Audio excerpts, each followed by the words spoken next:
So we're cruising on to the next section, and the next section is going to target the facility organization. So we're going to put a pause here for a minute. We just went through a flow chart, and that flow chart included mainly the manufacturing side of the house. But guess what? Ta-da! There's tons of other things that go on within a biomanufacturing facility. So production is just one of those, and that is it. And our focus so far in Module 5 has been the production side only. But look at all of the spider webs of things that go on in this flowchart. Let's talk about each one of these parts. Let's kind of flesh them out in a little bit more detail just to get a broader overview of the way the company operates, because we think that's very important. Yes, our job mainly will be manufacturing. That's why we're taking the course. That's why we want that certificate. But at the same time, I think a general awareness of how the company operates is going to be very important.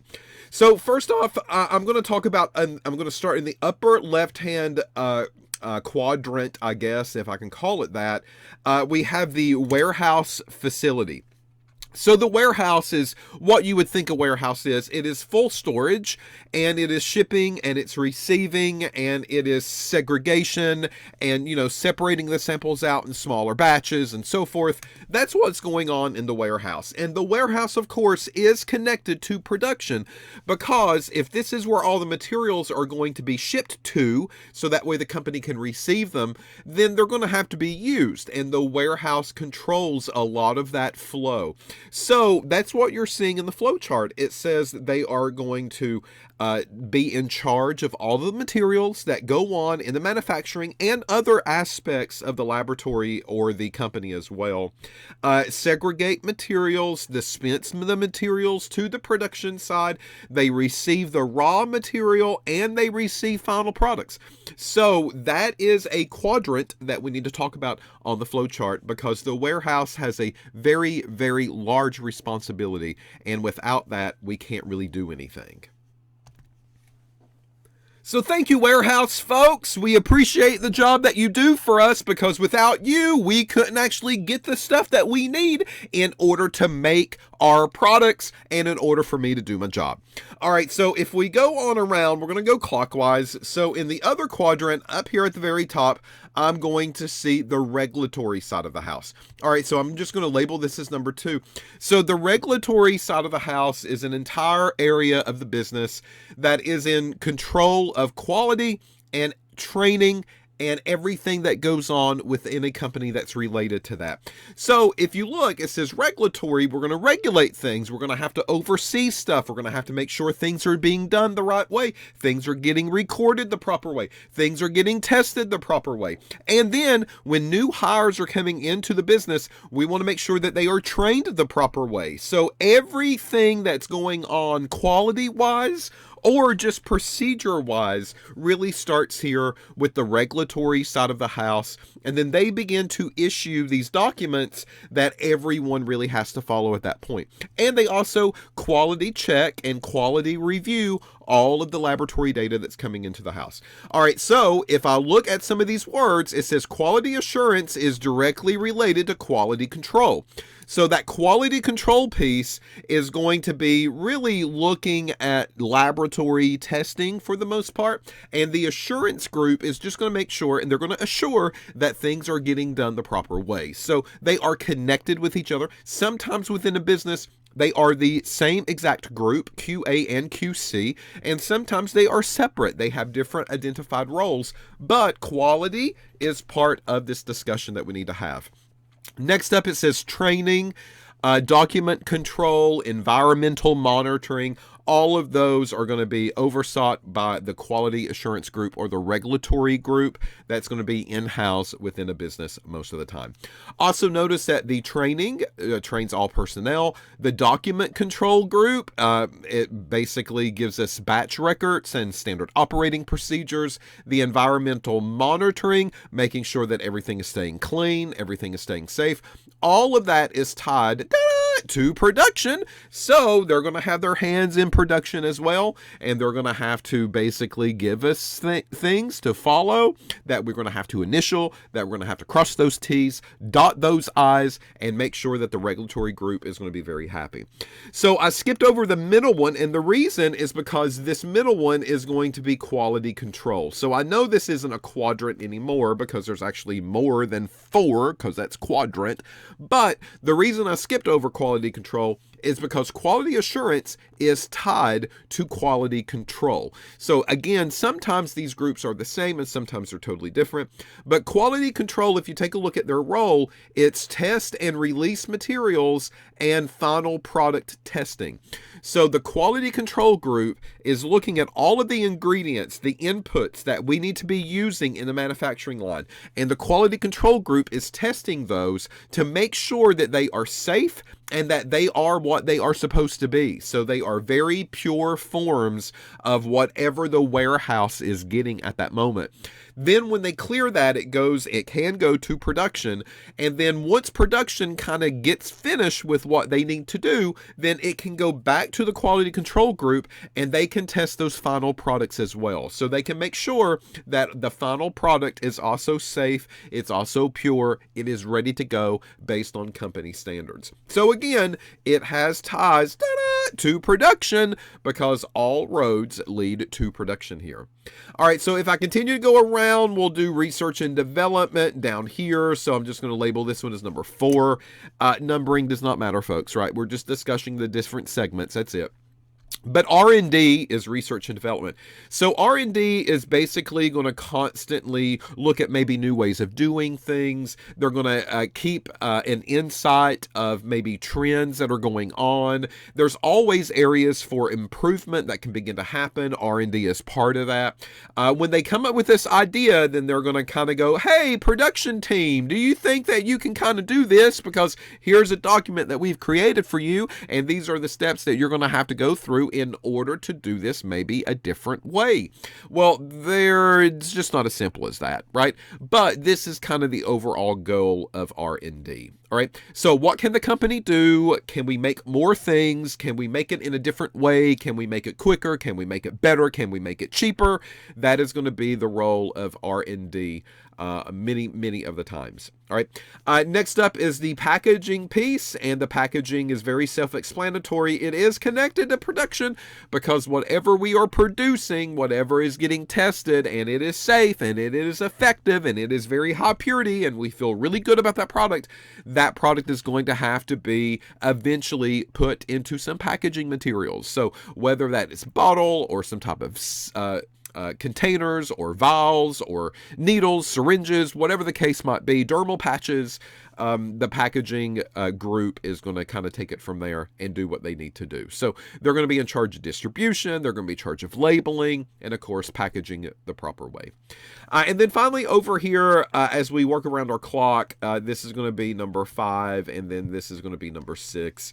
We see the engineering group, and the engineering group is going to work with R&D sometimes, and the engineering is just going to kind of figure out how to do things big scale. Most of the time, that's really what they are.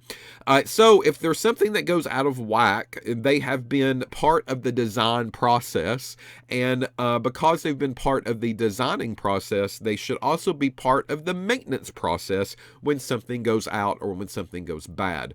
So the engineering team is going to be looking at maintenance, both on the facilities and the equipment, calibration of the bigger, larger equipment, automation on the bigger, larger equipment. Those are the roles of the engineer groups.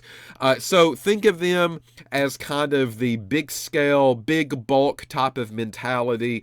Research and development, though, they're not really too concerned about that. They're looking at the intricacies that go on with the production side of the house. How can we do this? And let's test it to see if it can be done. And then let's kind of give it to the engineering team to allow the engineering team to think about how can we do this big scale, because now what we're doing maybe in a laboratory space, very micro size, needs to be scaled up where we are running tons of material instead of grams of material. So there's the facility organization roadmap where all roads lead to production. You're going to find this in your textbook, just a little bit of descriptions of different areas that are maybe in a little bit more detail that we want to take some time and just give them acknowledgement here. So first off is the production areas or the buildings. The production areas of the buildings are where the production is going to be happening. I mean, that's self-explanatory, right? That's where some of the equipment's going to be. It's where we're producing something for the company. And very often, these can be like totally standalone buildings. They are not connected to anything else that the company is managing or that the company has to have on site. So this could be in a totally different building doing their own production type of thing. And then maybe the regulatory people or maybe some of the laboratory personnel, they're going to be located elsewhere. But that really is the decision of the company and how they want to structure it. Okay. Next up is a control room. Control rooms are basically just that. Again, they are there to control things. So what do they control? Well, from the privacy as a controller, from the privacy of my own desk and my own chair and my maybe own little room, I have access to a lot of times some type of computer system. And the computer systems are collecting data over a course of time.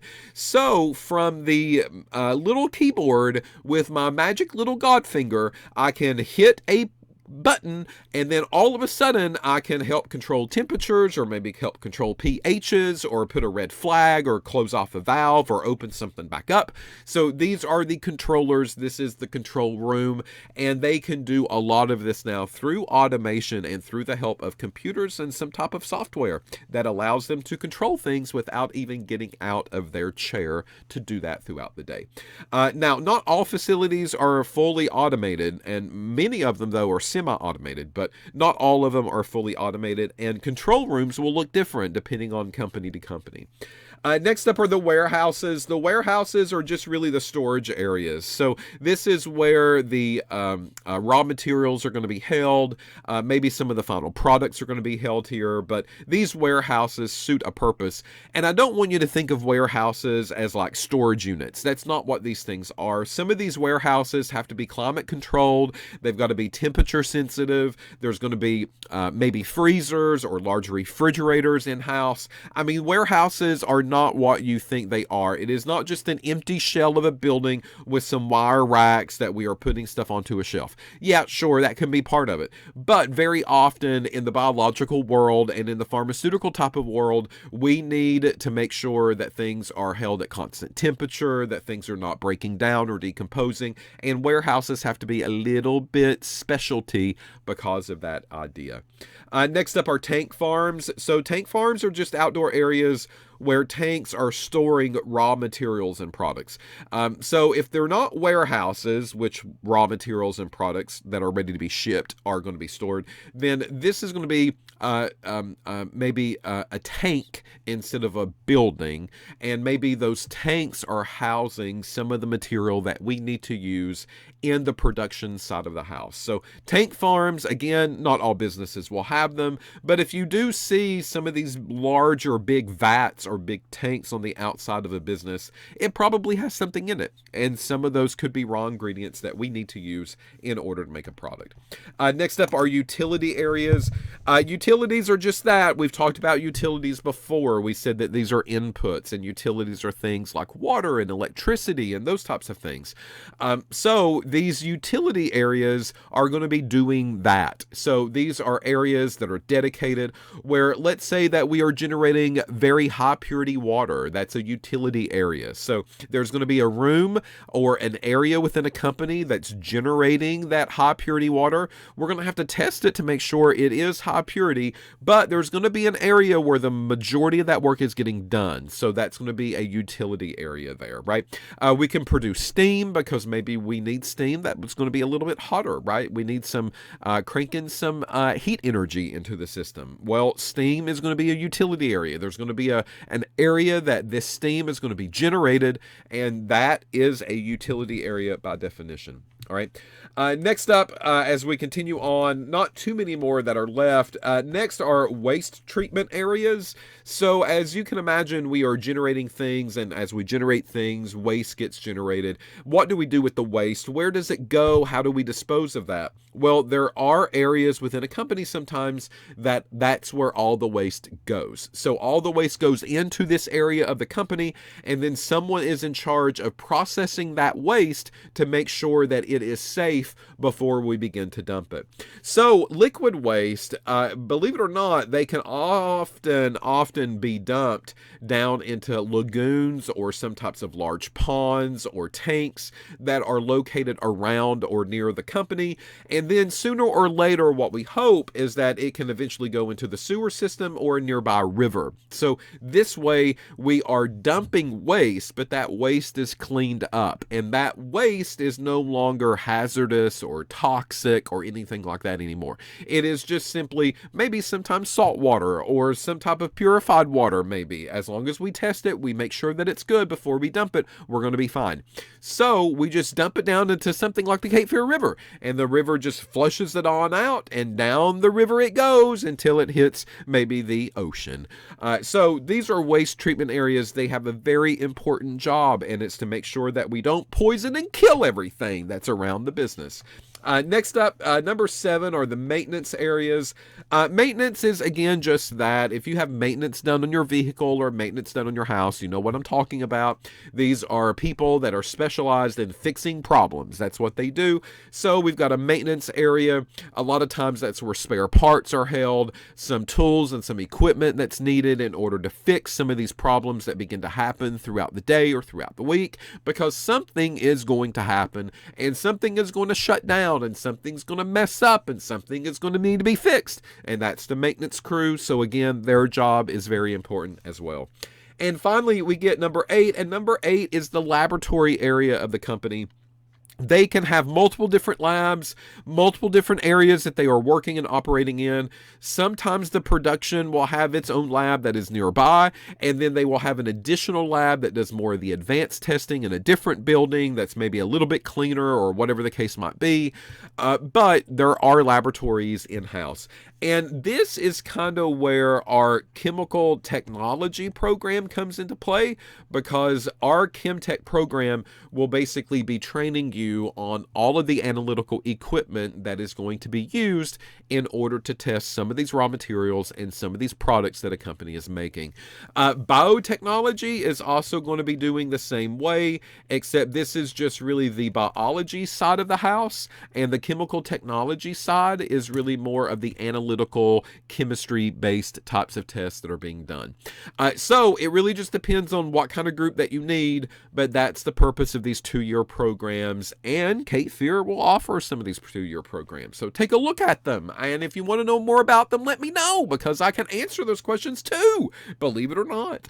So laboratories, calibration labs, so that's where we're looking at analytical instrumentation that's going to be running very small volumes of materials. Quality control labs, where we are making sure it is quality before we put a check mark on it so that way other people can use it. And then in-process labs, where process technicians test samples of materials during a process. But basically, a process technician is this idea that you are working in the production line, you are generating things that need a test done as quickly as possible. And because of that, they have a lab that is nearby or situated near them where they can do some of these basic tests if they need it. They don't need a specialized trained person on some of the analytical equipment maybe. So in other words, something like a pH test. We can do that. We can train basically anyone how to use a pH meter, and some of those simple tests are going to be done in the in-process labs for sure. All right. So with that said, that finishes up section 5.3, which was titled Facility Organization. And when we come back, we're finally going to talk a little bit more about process equipment. So now we're going to get real deep and dirty into the pieces and parts that make this process work. So that's what we're going to be talking about in the upcoming videos. So now's the time to take a really good break. Go get something to eat. Go get something to drink. Come back, be refreshed, and be ready to take some more notes, because process equipment is coming up.